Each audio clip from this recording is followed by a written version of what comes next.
Assalamu alaikum everyone, I am Fiza Tahir and this is Learners Academy. So today we have our lecture 13 that is related to late adulthood. So अगर late adulthood की हम बात करें तो इस as में कहा जाता है कि हेल्थ जो है वो बहुत अफेक्ट हो रही होती है डिफरेंट चीज़ों से, जिसमें एंटीबायोटिक का extra use, socio cultural factors, ठीक है, डाइटरी रिस्ट्रिक्शन और फिजिकल एक्सरसाइजेज, ये चीज़ें जो हैं ये मिलकर आपकी हेल्थ को बहुत अफेक्ट कर रही होती हैं. लेकिन मेडिकल साइंसेज ने अब इतनी एडवांसमेंट कर लिया कि ये जो फिजिकल कंडीशन में जो डिक्लाइन आता है ना लेट एडल्टहुड में, अभी काफ़ी हद तक बेहतर हुआ है.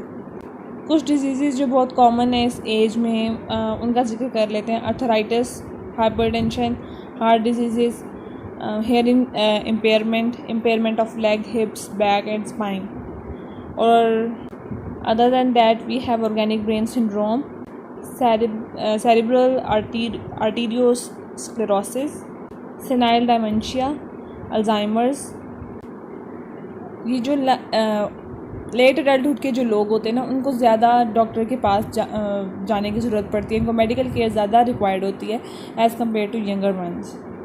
सो जहाँ फिज़िकल कंडीशन में डिक्लाइन आ रहा होता है वहाँ मेंटल चेंजेस भी अकर हो रहे होते हैं. तो मेंटल चेंजेस हम देख लेते हैं कि कौन से मेंटल चेंजेस हैं जो इस एज में अकर होते हैं. सबसे पहले आ जाता है कि इनकी जो लर्निंग है ना वो थोड़ा सा, जो प्रोसेस है लर्निंग का वो थोड़ा स्लो हो जाता है. इनकी इंडक्टिव और डिडक्टिव रीजनिंग जो है वो थोड़ी स्लो हो जाती है. क्रिएटिव थिंकिंग इनकी नहीं रहती जिस तरह पहले होती है, ठीक है. इस टाइम पे उनकी जो क्रिएटिव थिंकिंग वाला जो प्रोसेस है ना वो भी थोड़ा स्लो हो जाता है. इनके मेमोरीज़ के भी इश्यूज़ आते हैं, ठीक है. मेमोरी इनकी इम्पेयर हो जाती है. साइकोमोटर एबिलिटी जो होती है वो भी अफेक्ट होती है इस एज में. मोटर एबिलिटी जो है ना वो भी कुछ एक्सटेंड तक ये वो भी उसमें भी डिक्लाइन आना शुरू हो जाता है. कुछ मोटर एबिलिटीज़ वो बहुत पहले ही डिक्लाइन आ जाता है उनमें, ठीक है, और मोर rapidly than others.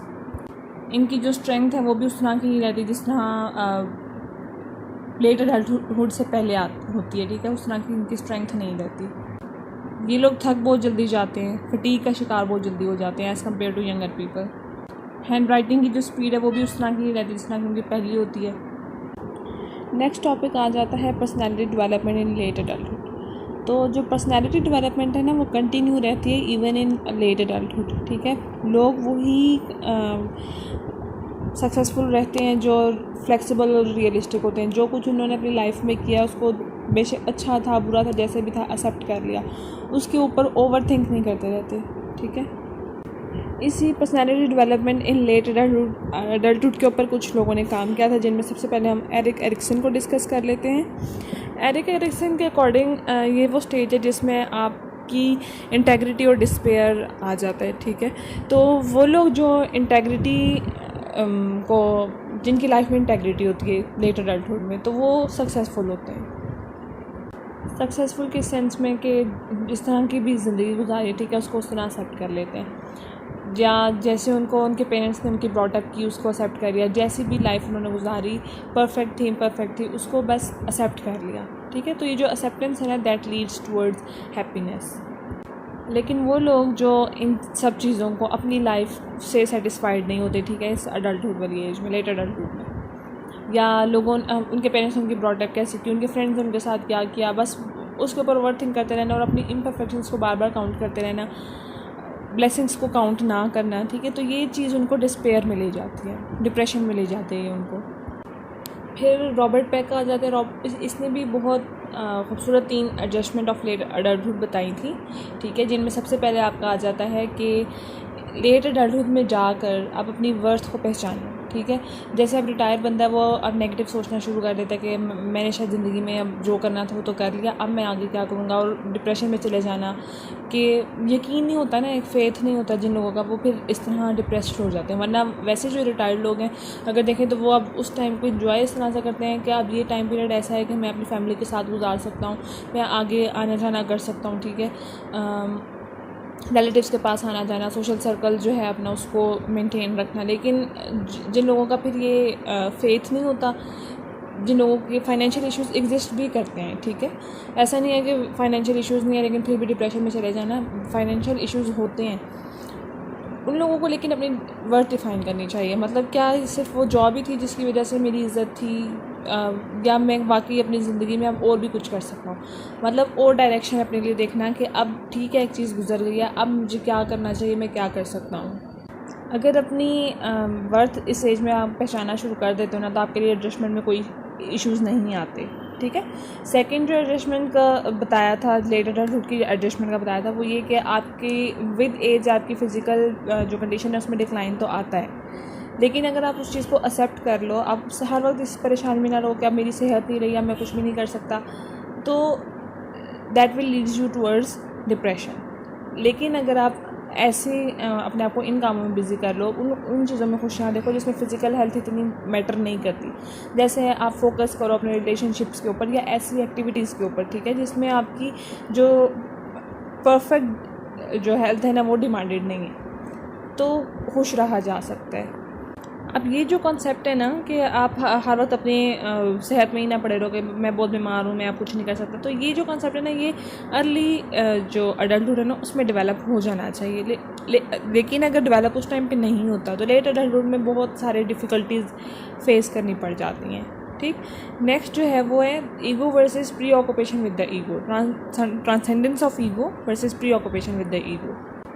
For some people it's so hard to accept that we are going to die. ठीक है। अब अपनी डेथ को अगर एक्सेप्ट नहीं करोगे ना आप, ठीक है, इसमें पड़े रहोगे कि ज़िंदगी में मतलब जो भी कुछ किया वो उस तरह से नहीं कर पाए जिस तरह करना चाहिए था, ठीक है, मतलब जो ज़िंदगी गुजर चुकी है उसके ऊपर नेगेटिव सोचते रहना, तो फिर बहुत मसाइल आएंगे। लेकिन अगर आप इस चीज़ को पॉजिटिवली लो, ठीक है, कि मैंने ज़िंदगी में जो भी कुछ कर लिया इंशाल्लाह उसका मुझे एक सिग्निफिकेंट रिवॉर्ड मिलेगा। क्यों मिलेगा? क्योंकि आपने अपने अगर बच्चों की परवरिश अच्छी की है, ठीक है, उनकी ब्रॉटअप बहुत अच्छी की है, आपने सोसाइटी में बहुत अच्छे काम किया, रिलेशनशिप्स जो थे उनको मेंटेन करके रखा है, आपने अपना जो पार्ट था हर चीज़ में प्ले किया, तो छोटी मोटी गलतियाँ तो भुलाई जा सकती हैं। ठीक है। तो ये जो 3 चीज़ें हैं ना, इनमें अगर आप देखा जाए तो अगर एडजस्टमेंट इंसान की हो जाए तो आपकी जो ज़िंदगी है वो थोड़ी सी आसान हो जाती है। Then we have George Vaillant. इसका जो काम था ना वो इमोशनल हेल्थ के ऊपर था। ठीक है। इसने एक स्टडी की थी जिसके रिज़ल्ट्स उसने आए थे कि जो फैक्टर्स जो पुअर एडजस्टमेंट जब 65 है ना, उसने वो उन फैक्टर्स को फिगर आउट किया था। ठीक। उनमें उसने बताया था कि एडजस्टमेंट के इशूज़ जो एट द एज ऑफ 65 जो आ रहे होते हैं वो किस वजह से आते हैं कि आपकी मेजर इमोशनल प्रॉब्लम्स होते हैं इन चाइल्डहुड, या आपकी जो फिज़िकल हेल्थ है, ठीक है, वो ठीक ना हो, सीवियर डिप्रेशन, अल्कोहलिज्म या हैवी यूज़ ऑफ ट्रैंक्विलाइज़र। अब ऐसे लोग जिन्होंने कभी कोई इनजस्टिस फेस नहीं किया, कोई उनके बारे में ज़िंदगी में कोई कंप्लेन नहीं रही, प्रिटेंडेड नथिंग वाज रॉन्ग, ठीक, या अप्रोप्रिएट मतलब हर चीज़ रही है, तो वो जो लोग थे जिन्होंने प्रिटेंड किया कि हर कुछ ठीक रहा है उनकी ज़िंदगी में, तो वो ज़्यादा एडजस्टेड थे। ठीक है, एट द एज ऑफ 65। अब हम डिस्कस कर लेते हैं family life of late adulthood. इसमें हम 3 टॉपिक्स को देख लेंगे। ठीक है। सबसे पहला आ जाएगा married life in late adulthood, psychosexual adjustment और relationship with spouse, offspring, grand children and siblings.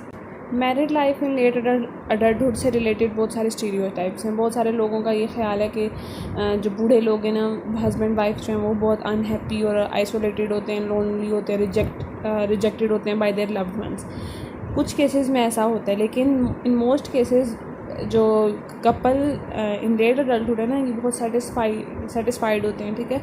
अपनी ज़िंदगी में बहुत खुश होते हैं। ये इस एज में जो हस्बैंड होते हैं मोस्टली वो रिटायर भी हो रहे होते हैं, और उनका जो मेन फोकस है वो ज़ाहिर है अपने बच्चे, जब उनके ब्रॉटअप उनकी भी ठीक कर दी है उन्होंने, अब वो इस एज में नहीं है कि उनके ऊपर नज़र रखना ज़रूरी है। फोकस उनका अपने दोनों के ऊपर ही होगा, तो they will be happy with each other. बहुत सारा टाइम अपने साथ स्पेंड करेंगे, एक दूसरे के प्रॉब्लम्स सुनेंगे, शेयर करेंगे, तो जो प्रॉब्लम्स हैं वो ओवरकम होंगे। बहुत सी रिसर्चेस भी इस पर हुई थी कि जो अनमैरिड लोग जो होते हैं, ठीक, इस एज में लेट एडल्टहुड में ये लोग बहुत लॉनलीनेस फील करते हैं और डिप्रेशन में होते हैं। लेकिन जो हैप्पीली मैरिड कपल जो होता है ना, इस एज में वो लॉनलीनेस भी फील नहीं कर रहा होता है, they don't go in depression. Late adulthood में साइकोसेक्सुअल एडजस्टमेंट जो है वो भी उसमें थोड़ा सा डिक्लाइन आ जाता है। सेक्सुअल पावर और सेक्सुअल बिहेवियर में जब डिक्लाइन आता है तो इसकी वजह से जो मैरिटल एडजस्टमेंट है ना वो बहुत अफेक्ट हो सकती है इस एज में। अब हम रिलेशनशिप विद स्पाउस, ऑफस्प्रिंग और ग्रैंड चिल्ड्रन और सिबलिंग्स के साथ देख लेते हैं। लेट एडल्टहुड में जो मैरिड कपल है ना वो एक दूसरे की जो एक्टिविटीज़ हैं उनके अंदर इंटरेस्ट लेना शुरू कर देते हैं, एक दूसरे के साथ टाइम गुजारना पसंद करते हैं, एक दूसरे के प्रॉब्लम सुनना, उनको उनके सॉल्यूशंस प्रोवाइड करना पसंद करते हैं। इसी तरह जो लेयर टाइम है, ठीक है, उसमें जो है वो दोनों इकट्ठे वो उस टाइम को एंजॉय करना चाहते हैं, ठीक है। एक रिसर्च के अकॉर्डिंग लेटर अडल्ट में जो लोग चले जाते हैं उनका जो रिलेशनशिप है ना अपने बच्चों के साथ वो बहुत एक फॉर्मल सा हो जाता है, क्योंकि ये जो बूढ़े लोग जो हैं वो डिपेंड करने लग जाते हैं अपने बच्चों के ऊपर, ठीक है। तो अब म्यूचुअल सी एक कॉपरेशन कर लेते हैं ये कि जो ये उनको केयर चाहिए होती है बूढ़े लोगों को जो कि उनके बच्चों को प्रोवाइड कर रहे होते हैं, और इन रिटर्न उनको क्या मिल रहा होता है, उनको मे बी जो पेरेंट्स हैं, ठीक, उनकी तरफ से पैसे मिल रहे हों, सर्विसेज भी मिल सकती हैं, जिस तरह वुडन वर्क है या बच्चे जो छोटे बच्चे हैं उनको संभालना, ये सब चीज़ें जो हैं ये कर रहे होते हैं। अब अगर देखा जाए कि पैसे किसको मिलते हैं और ये जो सर्विसेज हैं वो, तो रिसर्च के अकॉर्डिंग जो बेटे हैं उनको वो मनी रिसीव करते हैं from their elderly parents, whereas daughters receive services. Grandparents के साथ जो इनका रिलेशनशिप होता है वो बहुत एक मज़ेदार सा रिलेशनशिप होता है, ठीक है। ग्रैंड चिल्ड्रन जो होते हैं वो इन्जॉयमेंट का एक सोर्स होते हैं लेट एडल्टहुड के लोगों के लिए, लेकिन कभी कभी जो है यही चीज़ कॉन्फ्लिक्ट और टेंशन का बायस भी बन जाती है।